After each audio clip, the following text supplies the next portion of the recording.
An-dalana hody. An-dalana hody. Fampahirizana sy fianarana soratra masina miaraka amin'ny Pasteur Andriamparany Rabelohataona. Arahanao isan-kerinandro eto amin'ny Haut Radio.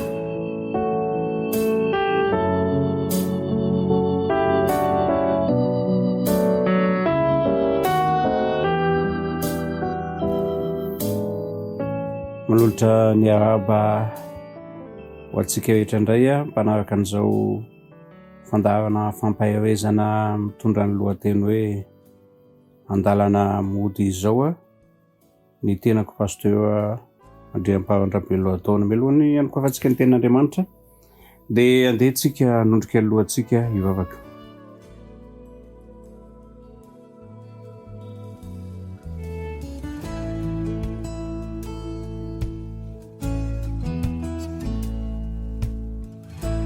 Andriamanitra eo misotranao indray izay no ny fitiavana sy fahasoavanao hafanay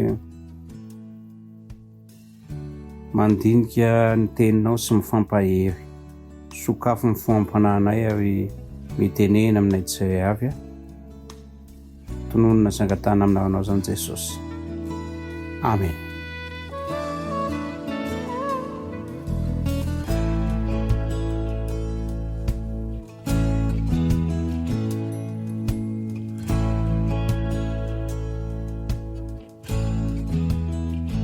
Aniotsika dia anohiatrano ny dia izay nataon'i Jesosy sy ny diantsika ihany koa eto amin'ity zao tontolo izao ity amin'ny toerana rehetra izay alehantsika dia tokony anehoantsika mandrakariva fijohona vavolombelona ny amin'ny fitantanan'Andriamanitra.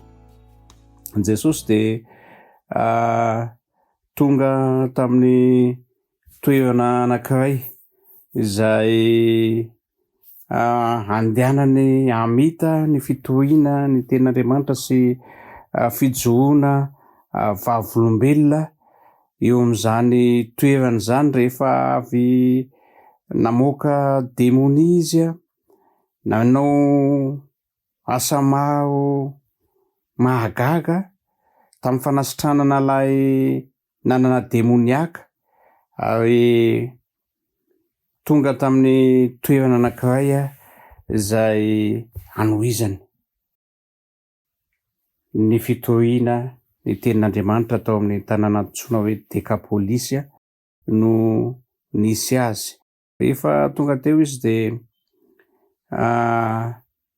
nanantona ny moron-dranomasina dia nisy mpanapaka synagoga anankiray izay tonga niankohoka teo aminazy antsoina hoe Jairo amin'ny marika 5 ny andininy 12 no jerevantsika ny tantara. Dia tonga ty mpanapaka ny synagoga ity niankohoka teo amin'i Jesosy nahafantatra fa Jesosy no Andriamanitra, Jesosy no mpanasitrany. Na dia filohan'ny synagoga nanana ny toerana nanisy azy izy filoham-piangonana na atokisana niteraka tamin'Andriamanitra dia nahatsapa rehefa nandre ny lazan'i Jesosy hoe Jesosy no Andriamanitra, izy no manana vahaolana. Jairo no anarany, narary ny zanany. Niankohoka teo amin'ny tongo Jesosy izy eo amin'ny andininy 12 amin'ny andininy 13 dia ozy izy amin'ny anaran'i Jesosy ka niangavy-fatratra taminy hoe marary efa ho faty ny zanako vavikely, andeha mametrano tananao aminy mba ho sitrana izy ka ho velona. Nahatoky izy hoe rehefa tendren'i Jesosy ny zanany vavy dia sitrana izy. Kanefa teo anelanelan'izay rehefa nanaiky Jesosy, nanaiky izy aloha hoe eo amin'ny andininy 14 dia nandeha niaraka taminy izy ary nisy vahoaka betsaka nanaraka azy ka nifanety taminy. Fa teo anelanelan'izay raha andeha ho any amin'ny tranony mpanapaka ny synagoga antsoina hoe Jairo ity izy dia efa fantatsika ny tantara satria efa nilazaintsika teto nisy an'ilay tovovavy izay nanendry ny akanjon'i Jesosy ary nilaza tany an-kapo hoe raha ny akanjony fotsiny no tendreko dia sitrana, izay tsy nampahalala an'i Jesosy akory izy ary tsika dia mamerina indray ny lesona hoe rehefa manana finoana isika dia hoeto am' Jesosy. Farakarak'izay finoana anatsika zay no andrefesan' Jesosy ny fitahiana sy ny fahasoavany, ny valim-bavaka zay ataotsika. Rehefa nanendry ny akanjon' Jesosy izy de sitrany. Kanefa tao anatin'izay de tonga ny iraka eo amin'ny 5:5. Raha mbola niteny Jesosy de nisy tonga avy tany amin'ilay mpanapaka ny sinagoga ka nanao hoe efa maty ny zanakao vavy. Nahoana ianao no mbola manahirana ny mpampianatra ihany? 5:3 fa tsy nahono Jesosy ny teny nataon'izany fa hoy izy tamin'ilay mpanapaka ny sinagoga, aza matahotra mino fotsiny ihany. Eo amin'ny fiainana misy lesona tsara tsoahana de izao hoe indraindray misy olona manan-kivy mibetsaka. Eto amin'ity tantara ity ny fanakiviana ny tena betsaka. Lazaina daholo zao zavatra rehetra izao mba hahatonga anao tsy hanohy ny fanatratrarana ny tanjona zay efa napetraka ao, tsy hanatanteraka ny planina zay efa andehananao. Eto iako eto de milaza hoe efa matiko, inona ntsony ny ilainan'i Jesosy, inona ntsony no andrebirebena azy. Indray misy amintsika de akivian'ny olona mihitsy hoe nareo koa de tena makafo maty, mitaingina soavaly maty, io tanàla versampo manova mety.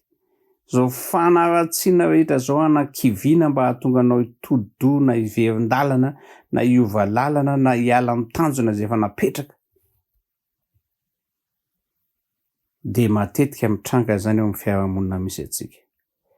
Fa nafinaritra satria eo amin'ny 5:3 de hoe tsy nahono Jesosy zany teny zany, fa hoy izy tamin'ilay mpanapaka ny sinagoga, aza matahotra mino fotsiny ihany. Tsika eo amin'ny fiainantsika de zavatra tsotra ny takiany Jesosy ataontsika, na inona fanakiviana hitantsika, na inona fanakivian'ny fiainana, na fanakivian'ny devoly, anakana ny fiainantsika, akivy atsika, atovotovo atsika, ampangoangoraka atsika, na amin'ny arabola, na amin'ny fotoana, na amin'ny fianarana, na amin'ny fahasalamana, de zao ozy Jesosy hoe aza matahotra mino fotsiny ihany.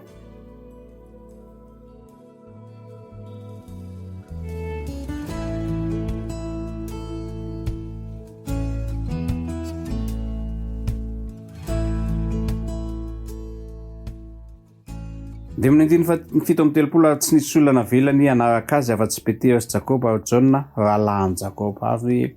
Eto de mahafinaritra ny fomba fiasan'i Jesosy satria zao hoe rehefa olona anakivy ianao de aza ampiarahana aminao, rehefa olona tsy mitovy finoana aminao, tsy manana finoana ny amin'ny fahombiazanao, de aza miaraka amin'izany fa manan-kivy fotsiny zany eo amin'ny fiainana. Zay olona mahatoky, zay olona mahafantatra, zay olona afaka manohana anao eo amin'ny tanjonanao, zay hoentiny. De ohatr'izay nataon'i Jesosy de nentiny reo. De amin'ny 9:30 de tonga tao an-tranon'ny lay mpanapaka ny sinagoga zao ka hitany Jesosy nitabataba de ny olona zay mitomany sy ny nanaona be ihany. Mitomany ny olona, mitomany. Tamin'ny fotoan'andro moa zany de rehefa misy fahoriana, mba hahafantarana hoe misy fahoriana de manakarama olona mihitsy mitomany ny fianakaviana, mba tena hoe ho fantatra ny rehetra hoe tena malahelo ny fianakaviana. Mety tsy ho vitan'ny fianakaviana intsony zany no mitomany, de manakarama olona mihitsy mba hitomany. Mahagaga tamin'izany fotoana zany satria ireo mpitomany ireo de tena hoe zay mihitsy ny asany. Misy efa betsaka ny asa zany ao anatin'ny volana de bongomaso izy hoe de fantatra hoe mandeha tsara ny asa zany, fa rehefa tsy bongomaso reto mpikarama mitomany reto de tsy nandeha tsara ny asa zany. De no tenenin' Jesosy izy ireo, ozy hoe 9:30 rehefa niditra izy de niteny taminy hoe nahoana ianareo no mitabataba sy mitomany, tsy maty zazavavy fa matory. Andana mody avy eo ny volan'olona, tsy maty fa zazavavy fa matory.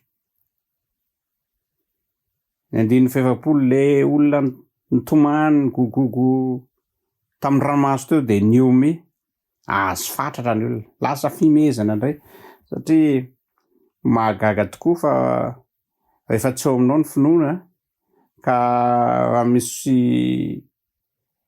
fahafatesana eo amin'ny toerana anankiray na eo amin'ny tanàna ka misy miteny hoe tsy maty io fa mitsangana dia mety hitovy ihany ny fihetsika atao hoe miome hoe ahoana koa zany zavatra efa maty io fa ny tsy hain'ny ireto olona ireto dia Jesosy ilay manana ny fanalahidy ny fahafatesany.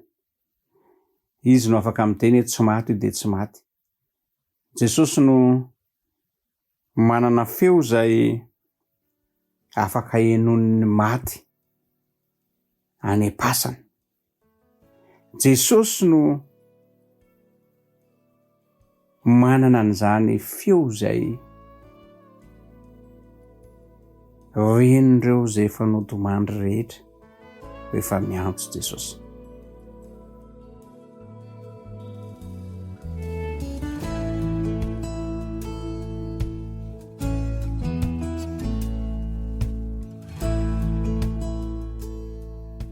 Dia izao ary ty tovovavy ty tena maty fa zany hoe ny fahafatesana moa eo amin'i Jesosy dia ampitahiny amin'ny torimaso mandrakariva.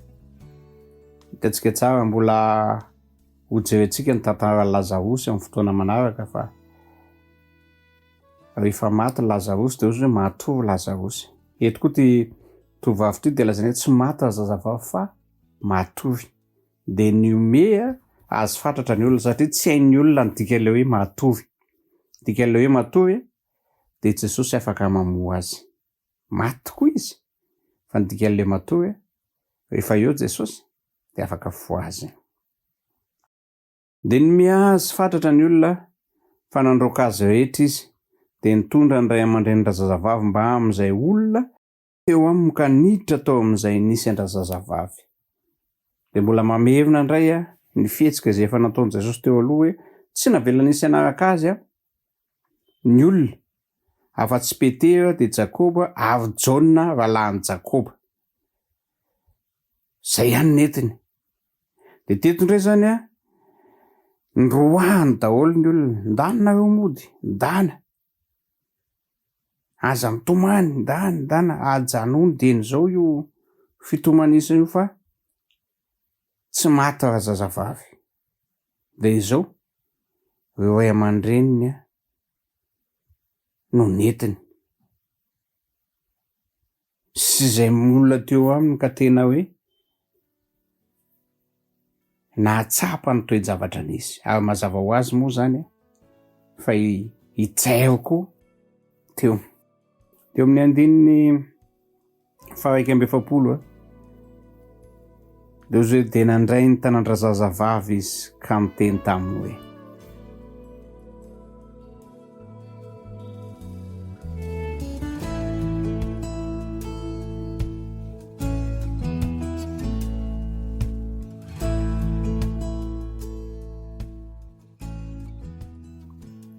mahafinaritra ilay fihetsika izay nataon'i Jesosy. Esorina izay tsy manana finoana, izay manana ny fanantenana rehetra sy mahatoky no entiny hanehoana ny voninahitr'Andriamanitra. Aza mba isan'ny tsy mino no fiainanao. Dia izao dia nandray ny tanan-drazazavavy izy ka niteny taminy hoe talita kumi. Izany hoe raha adika ry zazavavy hoy izao aminao mitsangana. Maty ilay zazavavy. Fa rehefa nitenen'i Jesosy kosa hoe talita kumi na hoe ry zazavavy mitsangana. Inona ny zavatra niseho? Dia nitsangana niaraka tamin'izay raha zazavavy. Satria nahoana? Satria tomaso azo foazina ny fahafatesana. Eo izay maty le Jesosy any no hoeniny rehefa hamoho ohatran'izany amin'ny fotoana farany izay viany Jesosy Kristy eny amin'ireo lanitra, dia hiantso izy ahovoana ny fasana amin'izay fotoana izay. Mbola tsy fantatra ianao aviana na aviana fa eo amin'ny fotoana izay hiomanantsika amin'izao. Ny zavatra misy anefa dia izao, matetika rehefa inonao tokoa ny olona anankiray fa hoe maty,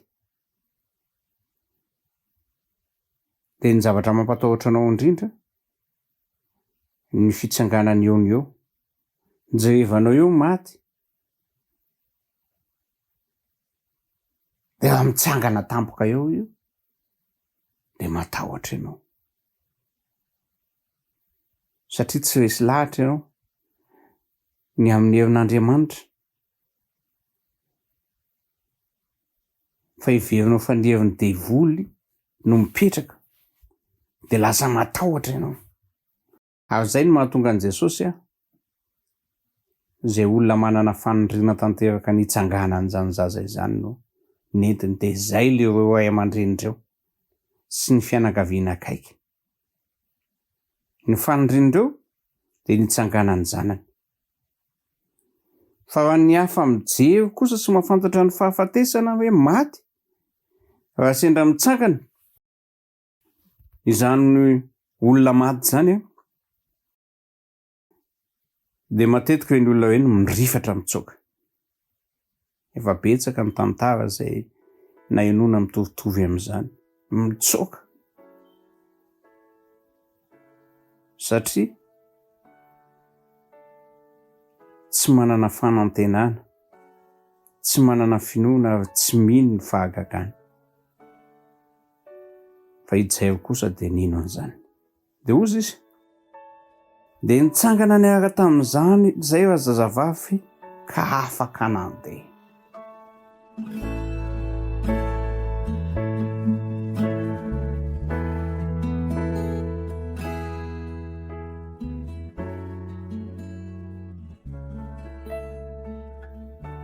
Eo ny eo dia tonga ny eo rehetra ny fanasitranana rehetra.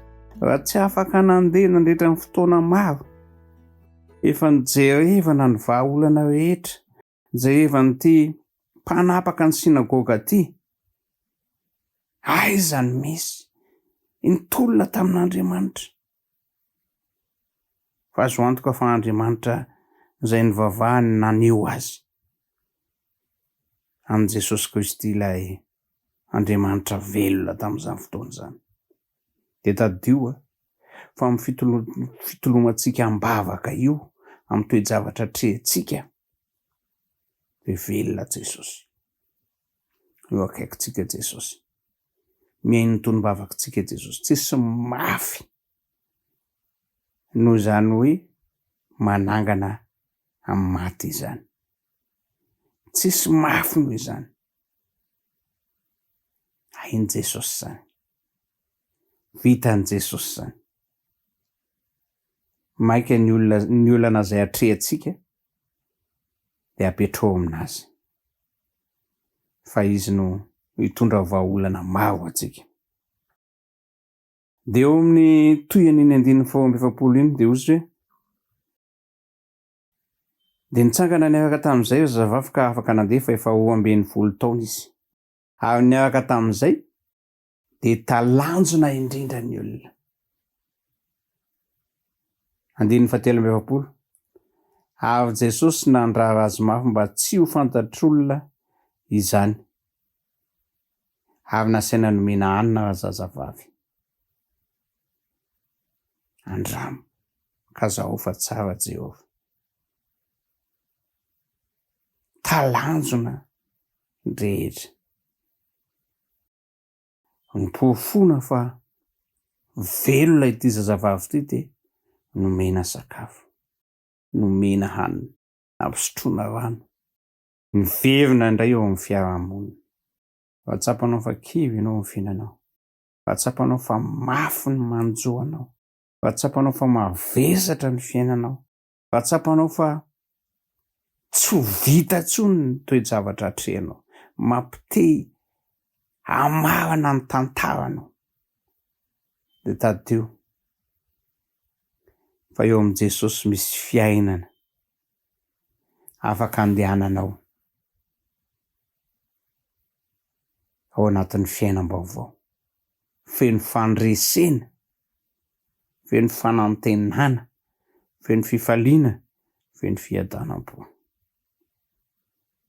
Fikio Jesosy manana finoana. Dia ho hitanao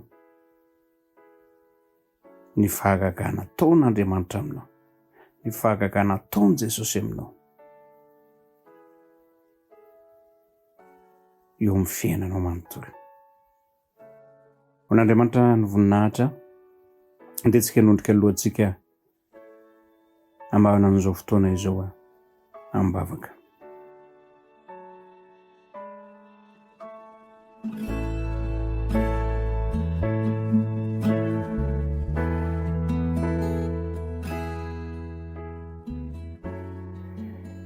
Tompo Andriamanitra, eo misaotranao izay noho ny fitiavanao sy ny fitahinao, fiarovanao ankehitriny. Nomenao indray ny teninao, feno finoana atao anatin'izany dio any an-danitra, eo an-dalana hamonjy ny fodiana izany.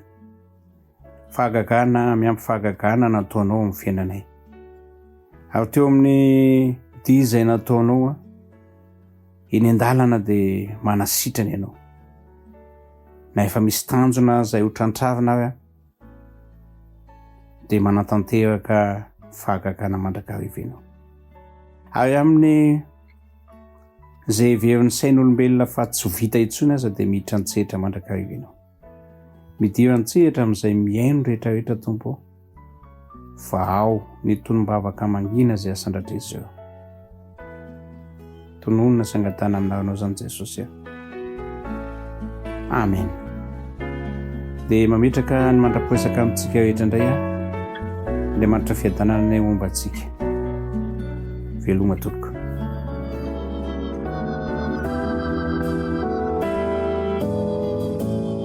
Narainao teo An-dalana hody. An-dalana hody. Fampahirizana sy fianarana soratra masina miaraka amin'ny Pasteur Andriamparany Rabelohataona. Arahanao isan-kerinandro eto amin'ny Hope Radio.